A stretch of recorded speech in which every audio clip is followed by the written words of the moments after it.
दोस्तों, भारत देश में एक परंपरा है कि किसी भी मरे हुए व्यक्ति के बारे में आप उसकी बुराइयों का जिक्र नहीं करना चाहिए।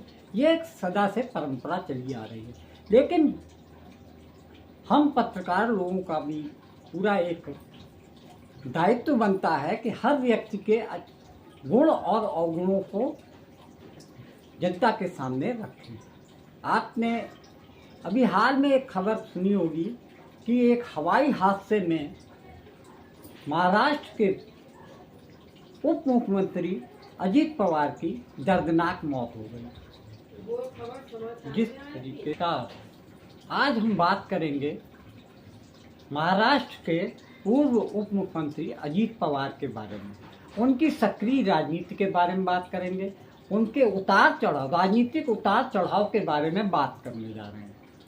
आपको मालूम होगा कि 28 तारीख की सुबह 9 बजे उनके एक हवाई हादसे में दर्दनाक मौत हो गई, जिससे कि महाराष्ट्र क्या पूरे देश की राजनीति में शोक की लहर छा गई थी। जैसा कि सभी जानते हैं कि अजीत पवार एक राजनीतिक घराने से आने वाले नेता हैं जिनको 6 बार उप मुख्यमंत्री बनने का मौका मिला है। अगर कीर्तिमान की बात करें, अगर सरकार कोई राजनीति में अवार्ड की बात करें, पुरस्कार की बात करें और कीर्तिमान बनाने की बात करें, तो अजीत पवार का नाम सबसे आगे है, जिन्होंने 6 बार अपनी 35 साल की राजनीति में 6 बार उप मुख्यमंत्री का पद संभाला है।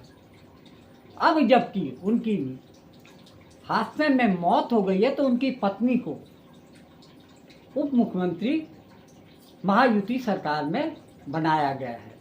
अजीत पवार के बारे में बात करें, वो बहुत ही तेज तर्रार, महत्वाकांक्षी और ही अपनी बात निपुणता से रखने वाला नेता के रूप में जाना जाता है। आपको मालूम है कि शरद चंद्र पवार, जो कि महाराष्ट्र के 4 बार मुख्यमंत्री रह चुके हैं, अजीत पवार उनके भतीजे हैं। अजीत पवार का जो परिवार है, राजनीतिक सरगर्मियों में हमेशा बना रहा है। शरद चंद्र पवार पहले कांग्रेस के नेता थे और केंद्र में मंत्री रह चुके हैं। 1991 के पहले उन्होंने भारतीय राष्ट्रीय कांग्रेस पार्टी नाम की एक पार्टी बनाई और उस पार्टी के तहत उन्होंने महाराष्ट्र में 4 बार मुख्यमंत्री पद संभालने का मौका मिला है। जिस तरीके से राजनीतिक जगत में शरद पवार का नाम याद रहता है, उसी तरीके से अजीत पवार, जो कि महाराष्ट्र के 6 बार उप मुख्यमंत्री बन चुके हैं, उनका नाम भी तेज तर्रार, प्रतिभावान और महत्वाकांक्षी नेता करेंगे। महाराष्ट्र के पूर्व उप मुख्यमंत्री अजीत पवार के बारे में, उनकी सक्रिय राजनीति के बारे में बात करेंगे, उनके उतार चढ़ाव, राजनीतिक उतार चढ़ाव के बारे में बात करने जा रहे हैं। आपको मालूम होगा कि 28 तारीख की सुबह 9 बजे उनके एक हवाई हादसे में दर्दनाक मौत हो गई, जिससे कि महाराष्ट्र क्या पूरे देश की राजनीति में शोक की लहर छा गई थी। जैसा कि सभी जानते हैं कि अजीत पवार एक राजनीतिक घराने से आने वाले नेता हैं, जिनको 6 बार उप मुख्यमंत्री बनने का मौका मिला है। अगर कीर्तिमान की बात करें, अगर सरकार कोई राजनीति में अवार्ड की बात करें, पुरस्कार की बात करें और कीर्तिमान बनाने की बात करें, तो अजीत पवार का नाम सबसे आगे है, जिन्होंने 6 बार अपनी 35 साल की राजनीति में 6 बार उप मुख्यमंत्री का पद संभाला है। अब जबकि उनकी हादसे में मौत हो गई है, तो उनकी पत्नी को उप मुख्यमंत्री महायुति सरकार में बनाया गया है। अजीत पवार के बारे में बात करें, वो बहुत ही तेज तर्रार, महत्वाकांक्षी और ही अपनी बात निपुणता से रखने वाला नेता के रूप में जाना जाता है। आपको मालूम है कि शरद चंद्र पवार, जो कि महाराष्ट्र के 4 बार मुख्यमंत्री रह चुके हैं। अजीत पवार उनके भतीजे हैं। अजीत पवार का जो परिवार है राजनीतिक सरगर्मियों में हमेशा बना रहा है। शरद चंद्र पवार पहले कांग्रेस के नेता थे और केंद्र में मंत्री रह चुके हैं। 1991 के पहले उन्होंने भारतीय राष्ट्रीय कांग्रेस पार्टी नाम की एक पार्टी बनाई और उस पार्टी के तहत उन्होंने महाराष्ट्र में 4 बार मुख्यमंत्री पद संभालने का मौका मिला है। जिस तरीके से राजनीतिक जगत में शरद पवार का नाम याद रहता है, उसी तरीके से अजीत पवार जो कि महाराष्ट्र के 6 बार उप मुख्यमंत्री बन चुके हैं, उनका नाम भी तेज तर्रार, प्रतिभावान और महत्वाकांक्षी नेताओं के रूप में गिना जाता है। 6 बार मुख्यमंत्री उप मुख्यमंत्री बनने के बाद उनकी जो आखिरी इच्छा थी, उनका यह मानना था कि वो मुख्यमंत्री महाराष्ट्र के मुख्यमंत्री के रूप में राजनीति में याद किए जाएं, लेकिन उनकी ये इच्छा आखिरी तक वो सफल नहीं हो पाए। यह बात दूसरी है कि उप मुख्यमंत्री बनने के लिए उन्होंने वो हर सब काम किए, वो सब अपनी इच्छा पूरी करने के लिए वो सब कदम उठाए जिससे उन्हें उप मुख्यमंत्री के रूप में बनाए रखा जा सका। अजीत पवार ने अपनी चतुराई और सूझबूझ के चलते महाराष्ट्र की राजनीति में अपना एक अहम किरदार के रूप में साबित किया। इसके लिए उन्होंने अपने जो चाचा शरद पवार है उनको भी धोखा देने का काम भलीभूत किया, यानी कि अपनी महत्वाकांक्षाओं को पूरा करने के लिए उन्होंने एनसीपी के 2 फाड़ तक करवा दिए। ये पहली बार ऐसा नहीं हुआ कि जब शरद पवार को अजीत पवार ने 2 बार धोखा दिया।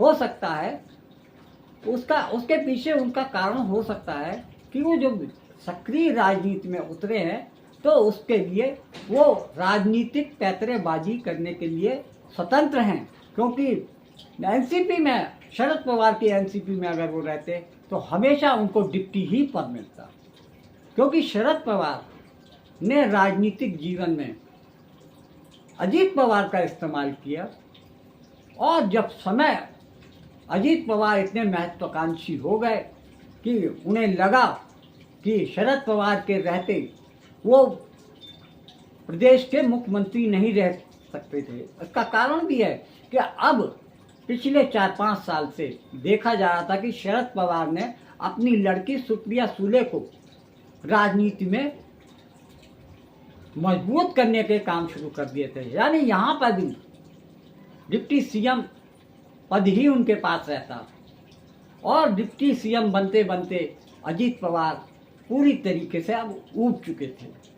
सबके साथ हुआ था। आपको जैन साहब को वापस बताता हूँ, अमित शाह थे, गौतम अडानी थे, प्रफुल्ल पटेल थे, देवेंद्र फडणवीस थे, अजित पवार थे। तुम्हाला माहिती आहे माझ्यावर 70,000 कोटीचा भ्रष्टाचाराचा आरोप झाला ना। ज्यांनी केलं त्या सगळ्यांच्या बरोबर मी सरकारमध्ये आहे का? आहे ना? 2023 में अजीत पवार अपने समर्थकों के साथ एनसीपी यानी नेशनल कांग्रेस पार्टी को धता बताते हुए उनके साथियों को, अपने विश्वसनीय साथियों के साथ वो तोड़कर एक नई पार्टी का इजाद करते हैं। नई पार्टी क्या, दरअसल जब भारतीय जनता पार्टी और महायुति एक साथ आ गए तब ये समझ में आने लगा था कि अजीत पवार शरद पवार के चंगुल से बाहर आने के लिए महायुति के साथ जुड़े। आपका भाई अजीत पवार आपके साथ है। हमारी मुस्लिम भाई बहनों को जो भी आंखें दिखाएगा, दो गुटों में झगड़ा लगाकर अमन शांति को भंग करेगा और कानून को अपने साथ में लेने की बात करेगा, तो वो कोई भी हो उसे किसी भी कीमत पर बख्शा नहीं जाएगा, माफ नहीं किया जाएगा। इतना ही मैं आप सभी को बताना चाहता हूँ। फिलहाल इधर के दिनों में अगर अजीत पवार और महायुति सरकार के संबंधों पे बात की जाए तो ये साफ झलक रहा था कि अजीत पवार महायुति सरकार में अपने आप को असहज महसूस कर रहे थे। उन पे कई बार ये आरोप लग रहे थे कि अजीत पवार को भारतीय जनता पार्टी नेता जिस तरीके से 70,000 करोड़ के सिंचाई घोटाले में उनको टारगेट कर रहे थे, उसको लेकर अजीत पवार ने भी भारतीय जनता पार्टी और उनके मंत्रियों पर वो सारे आरोप लगाने शुरू किए, जिसके जरिए उन्होंने ये साबित करने की कोशिश की मुझ पर आरोप लगाने वाले भारतीय जनता पार्टी के नेता और मंत्री भी उस घोटालों की गिरफ्त में आ रहे हैं जिनका वो आरोप लगाते थे। उनको मालूम है। उन्होंने अभी हाल में ही एक बयान दिया था कि एक 230 करोड़ के एक योजना, सिंचाई योजना के लिए एक फाइल उनके पास आई थी, जिसमें साफ पता चल रहा था, माफ कीजिएगा 330 करोड़ की, जिसमें कि उन्होंने जब इस फाइल का निरीक्षण किया तब उनको साफ पता चल रहा था कि इसमें 100 करोड़ रुपए पार्टी फंड में जाने थे और अन्य नेताओं की जेब में जाने थे, जिसको लेकर उन्होंने उस फाइल को रोक दिया था। इस बात से भारतीय जनता पार्टी और एनसीपी के चीफ अजीत पवार के बीच में संबंध नहीं ठीक रहे। इसके बाद एक कारण और भी नजर आया कि जिस तरीके से महाराष्ट्र के चुनाव में अजीत पवार और शरद पवार की पार्टी ने मिलकर चुनाव लड़ा, बीएमसी के चुनाव में भारतीय जनता पार्टी इस बात से नाखुश थी और उसके कुछ दिनों बाद ही अजीत पवार की हवाई दुर्घटना में मौत हो जाती है। इस पर विपक्ष, खास तौर से बंगाल की मुख्यमंत्री ममता बनर्जी ने खुलेआम मांग कर दी कि इस हवाई हादसे की जांच सुप्रीम कोर्ट के रिटायर्ड जज के द्वारा कराई जाए। विपक्ष के कई नेताओं ने इस बात पर सवाल उठा दिए। उनमें अखिलेश यादव थे, कांग्रेस अध्यक्ष मल्लिकार्जुन खड़गे और बहुत सारे आम आदमी पार्टी के नेताओं ने इस मामले में सरकार पे ये दबाव डाला, इस बात की जांच सीबीआई की द्वारा कराई जाए और उसकी निगरानी सुप्रीम कोर्ट के जज द्वारा की जाए। ये आइडियोलॉजीज की बात कर, आपने कहा कि शाहू फुले अंबेडकर की आइडियोलॉजी आप मानते हैं, बीजेपी शिवसेना कहते हैं कि उनकी हिंदुत्व की आइडियोलॉजी है, इसके लिए वो साथ में हैं। यहाँ पर जब योगी आदित्यनाथ आए थे तब पोस्टर्स लगे थे, बटोगे तो कटोगे। प्रधानमंत्री एक है तो सेफ है बात करते हैं। देवेंद्र फडणवीस वोट जिहाद की बात करते हैं। क्या वाकई इस चुनाव में आइडियोलॉजी मैटर करता है सर, या फिर ये अब केवल लड़ाई पावर के लिए? हमारी यहाँ आइडियोलॉजी की बात सबने वैसे तो बाजू रखी है, बंद कर दी। नहीं बाजू। मैं तो शाहू फुले अम्बेडकर विचारधारा से, मैं बार बार पीएम के सामने भी बोला है, आप मेरा स्पीच देख लो, और हमेशा वो बटेंगे लड़ेंगे, बटेंगे कटेंगे, उसको मैंने विरोध किया है। हर मीटिंग में मैं बोलता देता हूँ, ये ऐसा नहीं। वो नॉर्थ में चलता होगा शायद, हमारे साउथ में बिल्कुल नहीं चलता, महाराष्ट्र में बिल्कुल नहीं चलता, ये सही है। और अभी तो बीजेपी के कुछ विधायकों ने, एमपीज ने भी विरोध किया, अशोक चौहान ने विरोध किया, पंकजा मुंडे ने विरोध किया, मुझे ऐसा किसी ने कहा कि पूनम ने भी शायद विरोध किया है, या पूनम ने, पंकजा ने तो किया ही, पंकजा मुंडे जी ने। ठीक। तो या हमें, हमारे यहाँ वैसा बिल्कुल नहीं चलता।